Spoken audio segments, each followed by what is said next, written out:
Topar. Muito mais. Olha que lindo o lugar que nós estamos. Né, Dani? Dani, sua laranja. A Tâmara. E aí, fotógrafo? Aqui é onde a gente estuda.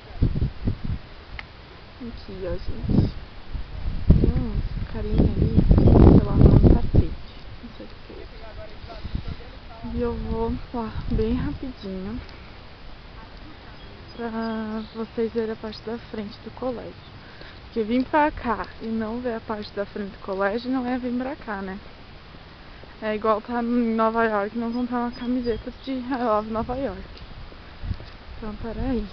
Cara, é muito lindo isso. Muito lindo mesmo. Tem intervalo de 15 minutos agora. E dá tempo. Só pra vocês verem o estado da minha face, minhas olheiras. Tô cansada, caralho. E vento, meu Deus, mas tá bem quente mesmo. E as meninas estão lá me esperando. Nós vamos lá. Será que vai dar aqui na frente, Sejão? Eu acho que sim. Olha o tamanho do campo. Não, isso aqui dá pra 1000 vacas passar. Nossa senhora.